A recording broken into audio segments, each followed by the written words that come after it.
buenas noches, bienvenidos a esta casa, no es hotel. A ver, esta semana han pasado un montón de cosas, pero yo muy contenta dando cumplimiento al compromiso que teníamos ya desde hace mucho tiempo. Empezar a mover un poco esta casa, no es hotel, e irnos a otros lugares. Nos interesa mucho empezar por Santa Cruz, ya lo habíamos anunciado. Santa Cruz es el departamento, el polo económico más importante de este país.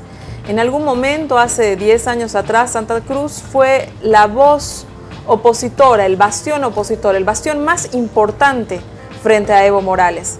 10 años después, más allá de los resultados del 21 de febrero, podemos definitivamente relativizar que Santa Cruz sea el departamento opositor. Pese a que las voces más disonantes en cuanto a la negativa de la modificación de la Constitución nacen en Santa Cruz, existen acuerdos que ha hecho el movimiento al socialismo que definitivamente hace 10 años atrás eran impensables. Por eso me he venido a Santa Cruz, para ver que desde Santa Cruz, cómo ven los cruceños, cómo se rearma el escenario para los futuros años. Pablo Deza, muy buenas noches, bienvenido por primera vez a esta casa, no es hotel, te agradezco mucho estar con nosotros. Un placer estar acá con vos, agradecerte la invitación, la verdad que me siento muy a gusto, y un saludo también acá a los panelistas y a través tuyo también a toda la audiencia. Muchas gracias, bienvenido. Elena Argirakis, otra vez en esta casa no es hotel, y realmente tú fuiste la que más. Susana, tienes que hacer el programa desde Santa Cruz. Bueno, Elena, aquí estamos. Gracias, Susana, por la invitación. Creo que es importante también en el análisis político nacional incluir la variable territorial, porque desde los territorios los mismos hechos y los mismos eventos se ven de distinta manera. Entonces este es un elemento, creo, fundamental para entender lo que está sucediendo hoy en una coyuntura postelectoral. Un saludo a los colegas panelistas también. Muchísimas gracias, Elena. Alejandro Colanzi, por primera vez en esta casa no es hotel, bienvenido al programa. Alejandro Colanzi ha sido prefecto de Santa Cruz. Interino, buenas noches. Y también asambleísta. Yo recuerdo cuando usted ha sido parlamentario. No, agradecido por esta invitación, un saludo a los panelistas y un saludo muy cordial, y además felices Pascua a los televidentes. Bueno, muchísimas gracias.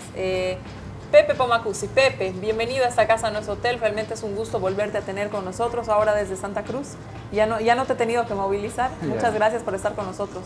Ya me alojé una noche en este, que no es un hotel. Gracias, Susana, y un saludo a la gente de todo el país. Bienvenido, Pepe. Bueno, Elena, empezar contigo.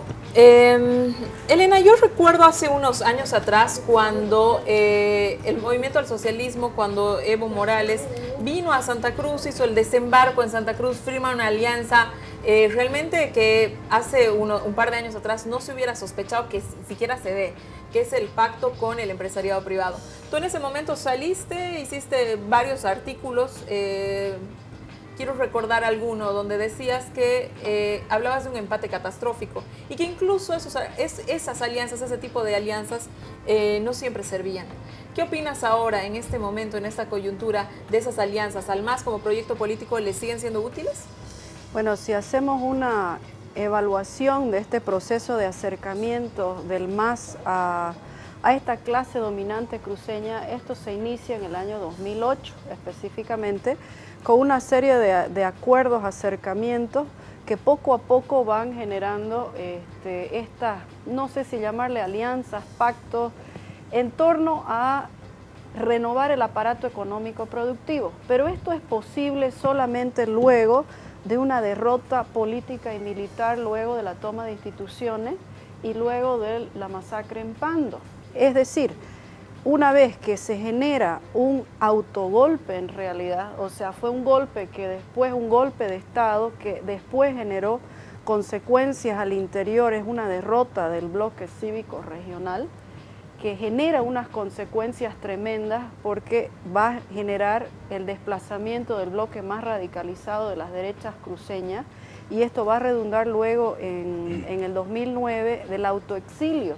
Y estas palabras no son casuales, autoexilio frente a lo que muchas posiciones políticas mantienen o sostienen hoy día de perseguidos políticos. Es un autoexilio, es decir, todo este grupo de gente que sí conspiró y había un evento sedicioso en aquel momento, saca del espectro político a estas facciones muy radicalizadas y solo bajo esa condición comienzan a generarse unos acercamientos, primero con un bloque de derechas mucho más moderado. ¿Estarías de acuerdo con el vicepresidente cuando él dice hemos ganado la batalla y luego ganamos, avanzamos, ganamos, avanzamos? En algunas cosas sí, en otras no. Por ejemplo, él planteaba en aquel momento que hubo un empate catastrófico, es decir, los bloques de poder enfrentados, que hubo una derrota política y militar, pero en lo que discrepo parcialmente es que la derrota no fue total. Es decir, hubo a través de esto que el Estado denominó hacer economía, hacer negocios y no política, esto permitió la reproducción de la base material, la base económica material de esta élite, de esta clase dominante cruceña, que según palabras de ellos mismos, ha reproducido y ha amasado más fortuna para la región y para esta clase dominante que en todo el periodo neoliberal e histórico. Entonces esto de cierta forma relativiza ese anuncio de derrota política y militar y sobre todo la tesis del vice cuando planteaba que había una irradiación de hegemonía hacia el oriente y sobre todo planteando como que esa situación de correlaciones de fuerzas estuvieran resueltas. Esta elección del 21 de febrero muestran precisamente la ineficiencia y la ineficacia de esos acuerdos. Ahora, por supuesto, que era un momento histórico y político distinto. Tenemos que acordarnos la gravedad de muchos esfuerzos golpistas que habían en esa época. Los contextos son distintos. Pero a pesar de que han habido acercamientos y acuerdos, o no sé qué palabra plantear, estos acercamientos con la clase dominante cruceña, esa clase dominante cruceña no necesariamente comulga ideológica, políticamente con el MAS. Don Alejandro, ¿por qué votan los cruceños? Si uno hace una revisión de muchos analistas, etcétera, dicen que los cruceños son pragmáticos al momento de emitir sus votos. Si escuchamos el análisis de Elena, podríamos continuar en esta línea, ¿no? Es decir, que sí, evidentemente quizás existe cierto pragmatismo al momento de emitir el voto. ¿Qué opina usted sobre esto? Yo creo que son etiquetas que nos han puesto a los cruceños, que somos pragmáticos, que no tenemos fondo, que nos rascan un poquito y no encuentran fondo. Eso es parte de una cultura de muchos años de andinocentrismo y en eso creo que no debemos reproducirlo, por lo menos personalmente no lo hago. Yo quiero discrepar en algo del inicio de lo que se ha señalado. Este gobierno tuvo diferencias con el empresariado cruceño, pero no así con el andino, porque llega a gobierno de la mano del sistema financiero y minero andino y mantiene incólume un modelo económico que data de toda la democracia, que se va perfeccionando en la democracia. Se alteran formas, pero no se altera fondo. ¿Y por qué se da esa situación de confrontación con el sistema empresarial? Y no estoy defendiendo al empresariado ni a las logias, seguro soy crítico de ella. Pero creo que la historia debe puntualizar en que la emergencia de una oligarquía oriental cruceña genera confrontación con la oligarquía andina y obviamente esta, aliada a un gobierno fuerte, el 2005, termina destruyendo, más allá de la variable política, que en la variable política obviamente que el sector empresarial se la juega contra el gobierno. Recordemos que el sector empresarial boliviano primero apuesta a Goni, después apuesta a Tuto y no hacía Samuel Doria Medina en el 2005, ¿no? Pero también apuesta a lo que se denominó media luna, a una visión política diferente. Entonces, esa contradicción posibilita y permite que aparentemente sea contraria al sector empresarial y a las logias, pero que al final de cuentas en su pragmatismo, porque en eso sí tenemos que ser también puntuales. El gobierno nacional, con las variables adversas macroeconómicas, necesita de todo lo que es la producción oriental. En esa perspectiva es que visualiza, en ese pragmatismo visualiza lo que se dio en Cochabamba con la participación del sector empresarial y la incorporación de los caras dentro de su Entonces, de su ¿el fórmula. pragmatismo viene del gobierno? Yo lo veo muy pragmático, siempre lo he dicho, en la segunda etapa de gobierno, porque tenemos que distinguir de Evo Morales dos etapas. La primera etapa, que es más ideológica, política, y la segunda etapa, que es muy pragmática, ¿no? La búsqueda del poder, de cómo reproducir el poder. Ahí hay un alejamiento y un extravío ideológico, inclusive ya podríamos señalarlo en el momento de aprobación de la actual Constitución, ya hay un extravío. Se negocian lo que debiera ser fundamental, lo negocia el MAS con nosotros la oposición para modificar la Constitución. Entonces ese es el momento que hay un quiebre, pero fundamentalmente ya el 2009 se ve, una vez aprobada la Constitución, se ve el quiebre. Vienen las decisiones con los indígenas del Oriente, después con los indígenas de Occidente y con otro tipo de sectores. Por eso yo distingo dos etapas. Pepe, ¿cómo desde tu perspectiva le ha ido estos últimos 10 años a Santa Cruz desde el punto de vista económico? ¿Cómo harías esa distinción respondiendo lo económico quizás a lo político? En un primer momento el gobierno señalaba, también ratifica Alejandro, el tema de las logias, ¿no? Pareciera que estos grupos de poder se concentraron en un momento dado y se oponen al gobierno. Estos grupos el 21 de febrero vuelven a actuar, se vuelven a articular. Ya no existen más estos grupos, se han retirado verdaderamente de la política y están haciendo negocio, amasando, como dice Elena. ¿Cómo lo ves tú? Yo creo que hubo un desconocimiento recíproco del gobierno con Santa Cruz, de Santa Cruz con el gobierno.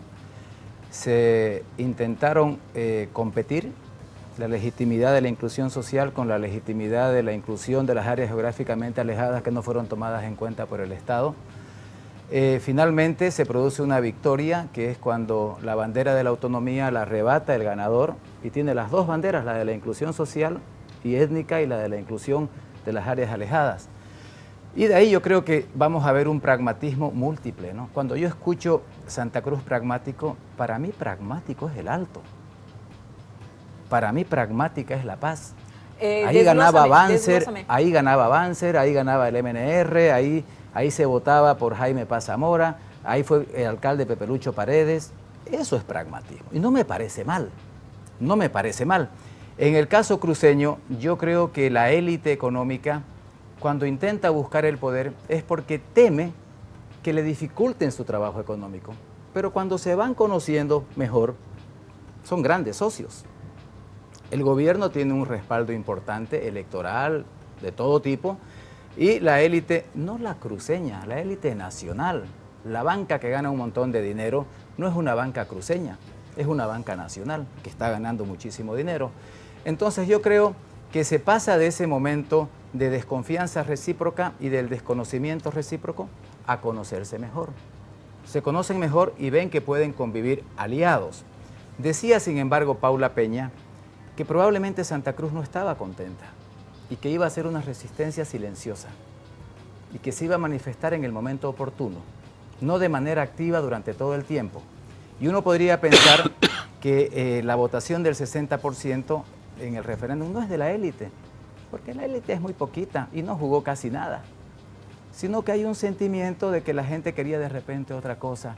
Pero no es que Santa Cruz sea un rebaño que va detrás de una élite solamente. Yo creo que ha ido cambiando también la sociedad, hay nuevos actores, nuevas formas de expresión, y creo que Santa Cruz en eso es muy parecido al conjunto de Bolivia. Qué interesante.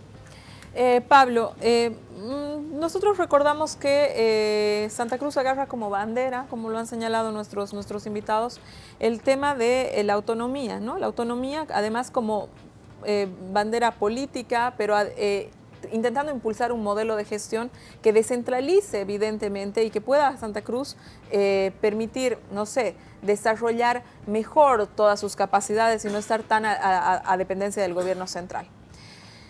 Se hace una votación en Santa Cruz, uno recuerda los estatutos estos que se declararon inconstitucionales, luego como señala Pepe, Bolivia en la Constitución señala es un país con autonomías, entonces hay que hacer un proceso de, ¿cómo se llama?, adecuación de estos estatutos. Irónicamente Santa Cruz ha sido el departamento que más tarde, que más ha dejado los estatutos, la adecuación de los estatutos, ¿verdad? No, yo no estoy segura, tú me corregirás, yo no sé si hasta ahora ya los tiene hechos. No, todavía. Todavía no, ¿verdad? Pues llama muchísimo la atención que aquello que ha sido la bandera política del departamento, digamos, económicamente más potente, a la fecha no haya resuelto cuál es el modelo de gestión a partir de la autonomía que se plantea Santa Cruz, pero desde Santa Cruz, ¿no? Y pareciera, tú me corregirás, que las formas de gestión, no es cierto, son planteadas nuevamente por el Estado central, digamos, ¿no? O sea, realmente Santa Cruz, te pregunto, ¿no ha sido capaz de generar un modelo de gestión distinto? Hasta el momento no. Lo que es más grave aún todavía, el actual nivel departamental de gobierno sigue respondiendo y sigue actuando en la vieja lógica de las prefecturas. Es decir, no ha habido innovación ahí en cuanto a ser parte realmente de lo que está proponiendo el Estado plurinacional, una intervención más directa en temas económicos, en temas sociales, mayor impacto en estos aspectos. Al contrario, lo que se ve, digamos, en la gobernación cruceña es que todavía se maneja como si esto fuese una vieja prefectura. La estructura en sí no ha cambiado. El ejercicio legislativo es una evidencia concreta de lo que estoy afirmando, ¿no? Pero es bueno acá recordar cómo emerge la bandera autonómica en Santa Cruz y el rol que juega en el periodo entre 2001 y 2005 Nación Camba. Este proyecto autonómico de la élite cruceña tradicional acá en Santa Cruz nace como una respuesta justamente a la emergencia del MAS en Occidente. Y es un intento por generar una suerte de paraguas dentro del departamento de Santa Cruz para la preservación de los viejos privilegios de raigambre colonial que todavía pervivían y que todavía en cierto modo siguen siendo defendidos en su permanencia a través del tiempo por parte de la vieja élite. ¿Qué ha cambiado en estos 10 años? Lo que ha cambiado es que la élite cruceña, que venía obrando de una manera absolutamente cohesionada entre lo que son los actores cívicos, la expresión más visible de las logias, los actores económicos propiamente dicho, y la dirigencia política, venían obrando como un todo. Hasta 2009 todo eso voló por los aires, no hay más. Es decir, se han disgregado. Y lo que tenemos es que el empresariado más moderno, ¿no?, justamente aquel vinculado con la banca, aquel vinculado con el comercio mundial, entendió, fue el más pronto en entender que es necesaria la articulación entre lo público y lo privado y consecuentemente mudó su accionar rápidamente, ¿no?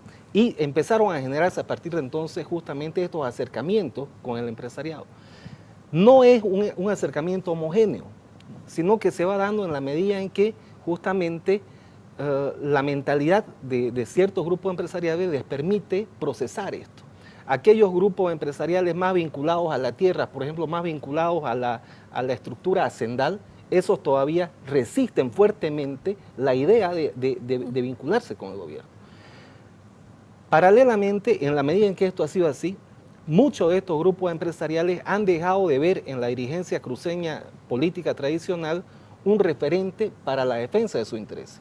Es más, prácticamente lo que se le ha pedido, lo que muchos le han pedido al Movimiento Demócrata Social es: ya no me defienda, compadre. O sea, y es más, han optado... Entonces ratificas un poco lo que dice Pepe, ¿no? En el sentido de que en la medida de que estos grupos van conociendo al Estado y el Estado y el gobierno conociendo a estos grupos, pues se da una relación natural, no intermediada por la gobernación. Exactamente. Y es importante ahí recordar una fecha. En julio de 2012 se produce ya de verdad el acercamiento como tal. La fecha, si mal no recuerdo, es el 11 de julio exactamente, el encuentro agroproductivo que tiene lugar en Los Tajivos.